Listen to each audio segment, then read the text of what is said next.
BPKB, STNK semuanya aku yang pegang, jadi kendaraan ini dijual ilegal. Dan kalian mau tahu siapa yang beli kendaraan aku yang dicuri ini? Oknum polisi yang sudah pensiun. Yang kedua, oknum TNI. Assalamualaikum warahmatullahi wabarakatuh. Teman-teman, di video kali ini saya akan membagikan video yaitu tentang terkait yaitu kasus rental mobil. Jadi yang kemarin itu mobilnya itu dibawa kabur oleh maling, ya. Ini ada kejadian ya teman-teman ya. Sebelum kejadian tersebut itu seorang wanita ini tampil di publik menceritakan bahwasanya wanita tersebut itu juga adalah memiliki rental mobil. Lalu kemudian dibawa kabur oleh seseorang dan akhirnya mobil tersebut itu dijual oleh oknum polisi dan yang kedua dijual lagi oleh oknum TNI. Nah teman-teman, jadi kok bisa ya yang dinamakan penegak hukum tapi malah melakukan demikian? Padahal BPKB, STNK, surat-suratnya itu lengkap ada pada si pemilik rental tersebut. Nah teman-teman, kita langsung saja mari kita simak videonya. Sebagai sesama pemilik rental, aku mau turut berduka cita atas kejadian ini. Sedikit sharing, aku juga pernah mengalami kejadian yang sama. Jadi waktu itu kendaraan aku itu dirental sama satu orang dan ternyata orang ini maling ya. Dia ini nyuri kendaraan aku, terus dia jual ke orang dengan harga yang murah. BPKB, STNK semuanya aku yang pegang, jadi kendaraan ini dijual ilegal. Dan kalian mau tahu siapa yang beli kendaraan aku yang dicuri ini? Udah 2 kali kejadian. Yang pertama yang beli barang curian ini oknum polisi yang sudah pensiun. Yang kedua oknum TNI. Jadi oknum polisi dan oknum TNI. Ini bagaimana ceritanya ya teman-teman ya? Kok bisa ya seorang penegak hukum kok malah berbuat demikian ya?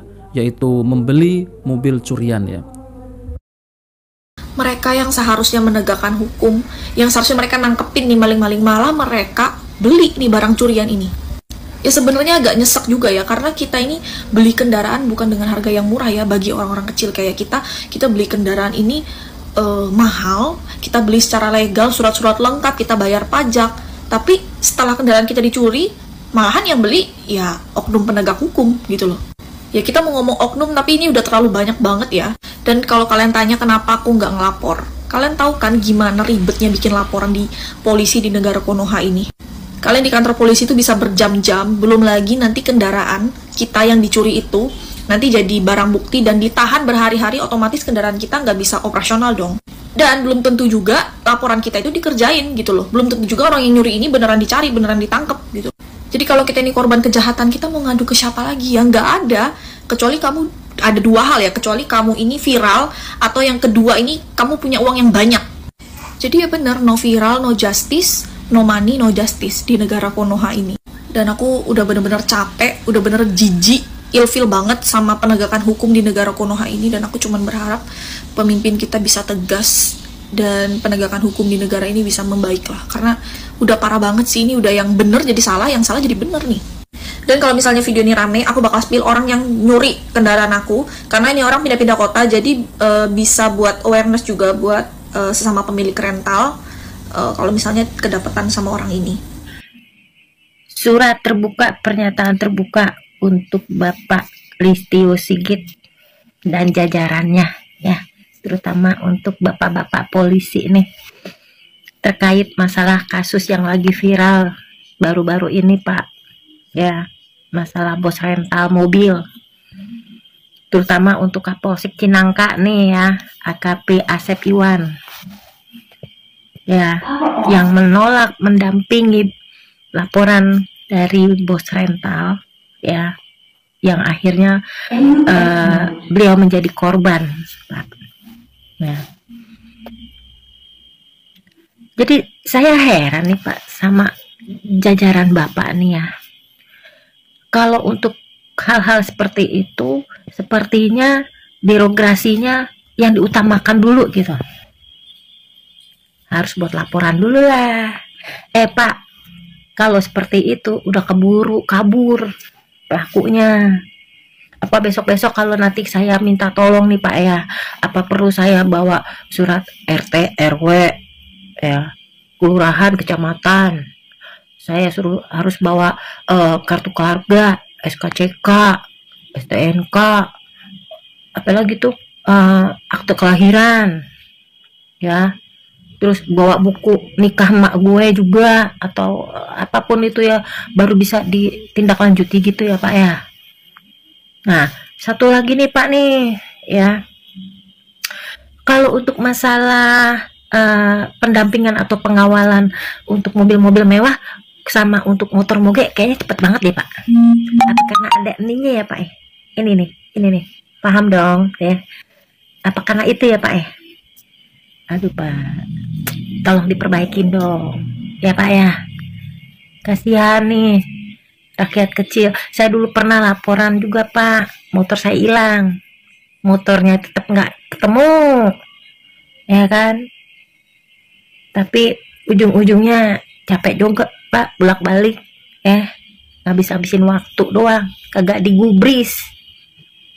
Salam waras Pak. Lagi-lagi nih, masyarakat dibikin penasaran sama rasa kepercayaan terhadap Polisi Republik Indonesia. Kejadian yang baru fresh banget 2 hari lalu, sini aku bisikin, let's go. Jadi ada bos rental yang mobilnya dipinjem rek, terus nggak dibalik-balikin. Karena nggak dibalikin, tuh mobil kan pasti ada GPS, dilacak lah di mana, di tempat dia terakhir berhenti. Ya berarti kan di sekitar daerah Tangerang tuh, kayak gitu-gitu.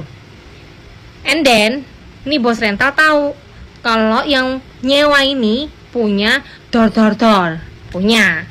Kan dia takut kalau ngejar-ngejar, nih kalau ditembok gimana? Ya kan? Nyawa kan taruhannya. Ya otomatis kan secara kita orang sipil, rakyat, lapornya ke siapa? Ya ke bapak polisi. Yang sama-sama memiliki senjata gitu kan. Tapi ternyata takdir berkata lain. Ya, ketika korban melapor kejadian itu ya, lagi ngejar-ngejar nih ya, lagi urgent ini, sudah tahu ini kejadian ini lagi live, istilahnya tuh sedang berlangsung. Dia ke Polsek Cinangka, dia lapor, Pak ini saya lagi ngejar persewaan mobilku, orangnya ini bawa door. Ya kurang lebih ceritanya kayak gitu. Tapi ternyata guys tidak bisa didampingi karena beranggapan itu leasing, dan polsek itu menyangkal kalau misalnya si korban ini tidak membawa dokumen lengkap seperti kepemilikan mobil kayak BPKB dan lain sebagainya. Jadi dia tidak bisa. Padahal si korban ini sudah membawa surat lengkap BPKB sampai kunci serep. Dan dia bilang ini saya bukan leasing tapi rental. Memang itu mobil milik saya. Terus ditelepon lah atasannya tuh sama yang jaga di pos itu, tetap nggak bisa, nggak tahu kenapa alasannya, pokoknya nggak bisa. Akhirnya malah disuruh, ini dari pengakuan anaknya, disuruh ngejar sendiri. Kan tuh jaraknya beberapa kilometer aja tuh dari polsek tuh. Ya wes lah, dia putus asa nih korban, akhirnya dia ngejar sendiri. Kayak misalnya orang tuh sudah, ya wes lah. Oh. Finally, mungkin kejadian itu tabrak-tabrakan atau pepet-pepetan gimana, ya kan? Mungkin sudah mepet, sudah tertangkap tuh mobil.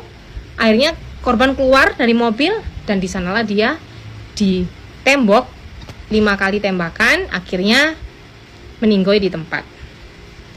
Semoga diterima di sisi yang Maha Kuasa. Dan klarifikasi dari Polsek Cinangka, Pak AKP itu bilang kalau misalnya itu bukan menolak, tapi tidak sesuai peraturan karena dokumen yang dibawa tidak lengkap dan tidak ada. Jadi pengakuan yang berbeda ini antara korban, anak korban, keluarga korban dengan polsek tersebut. Tuh, anak bos rental, BPKB, SNK, kunci serep dan sempat menawarkan uang pendampingan juga, tapi tetap ditolak. Ini bapak polisi yang dibawa itu yang klarifikasi kalau itu tidak benar. Jadi katanya itu tetap korban itu tidak membawa dokumen-dokumen gitu loh. Nah teman-teman ya, jadi betul ya apa yang dikatakan oleh mbaknya ini ya, bahwasanya ya anak korban itu yang bos rental itu sudah mengatakan dalam podcastnya yaitu Bang Deddy Corbuzier ya teman-teman ya, bahwasanya ya semuanya dokumen itu dibawa, bahkan STNK, BPKB, kunci serepnya saja mobil itu ya, semua surat-suratnya itu lengkap. Tapi apa ya teman-teman ya, seakan-akan itu dipermainkan ya, seakan-akan itu gak digubris gitu ya. Katanya ya suruh mengejar sendiri gitu ya. Nanti kalau sudah ya mobilnya sudah dapat, nanti bisa buat laporan gitu. Ya kan lucu ya teman-teman ya. Ya keburu si maling ini keburu pergi ke pulau lain ya teman-teman ya, yaitu luar Jawa ya. Jadi seakan-akan ya teman-teman ya, pelayanan ya polisi ini kepada masyarakat ini yaitu kurang gercep gitu ya. Ya semoga kedepannya itu lebih diperbaiki lagi ya, dimudahkan ya. Kasihan masyarakat ini yang benar-benar ya mobilnya itu dimaling teman-teman. Jadi kasusnya itu bukan 1 dan 2. Itu kalau waktu saya dengar di podcastnya yaitu Bang Deddy Corbuzier ya teman-teman, itu bahkan sampai ratusan nih loh kasus tentang itu mobil dibawa kabur ya sama yang rental tuh ya teman-teman. Nah, jadi teman-teman bisa komen gimana tentang kasus ini. Aku sendiri orang awam sampai nggak bisa berkata apa-apa. iya. Memang jadi benar ya, kayak kita lapor tuh, aduh kalau kita kehilangan barang atau sesuatu rasanya ya sudahlah, ya wes lah, karena nggak ada yang bisa Nggak ada diharapin bisa gitu diharapkan memang. gitu ya. Kecuali Ya Allah. mungkin murder ya, pembunuhan gitu ya, beda kasus nih. Tapi kalau ya misalnya kehilangan, kecopetan, itu rasanya kok sudah pasrah aja dah, ya Pasrah. udahlah. Paling melapor untuk surat kehilangan, karena kalau misalnya kita kehilangan motor, mobil yang masih nyicil atau kredit itu kan ya butuh surat kehilangan, ya kan? Udah, kepolisian cuma buat itu toh. Lainnya ya sudahlah, kita terima nasib. Sampai masa sih kita nggak bisa perbaikin negara, nggak bisa ngaca gitu loh. Maksudnya lu masuk jadi polisi itu buat apa?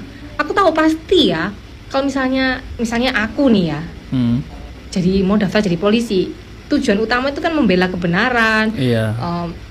membantu masyarakat. Memang mulia tujuannya awalnya, tapi tidak bisa apa-apa kadang itu. Karena apa? Atasannya pun sudah seperti itu. Jadi mereka ketika mau melakukan sesuatu yang benar itu mendapat tekanan. Apa sih? Itu tuh sudah terjadi, bukan hal rahasia lagi.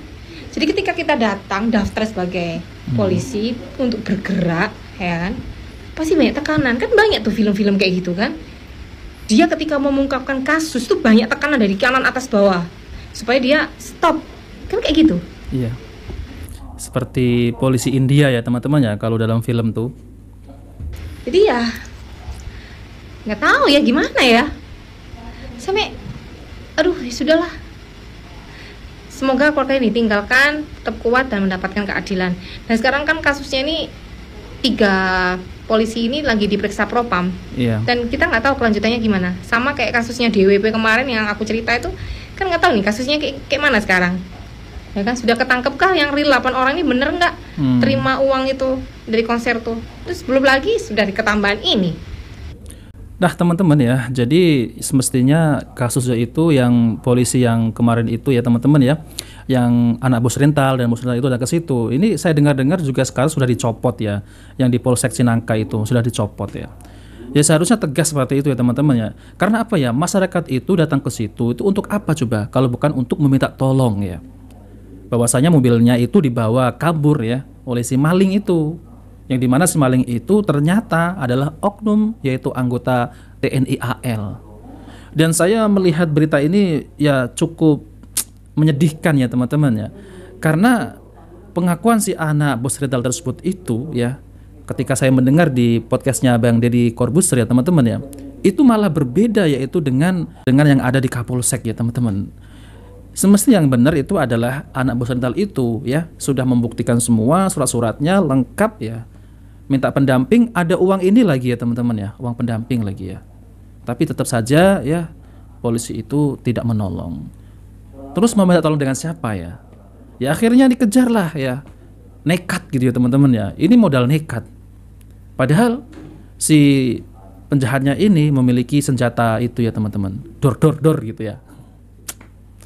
Kasian ya, kasian. Jadi sekarang ini anak bos rental ini meminta keadilan ya.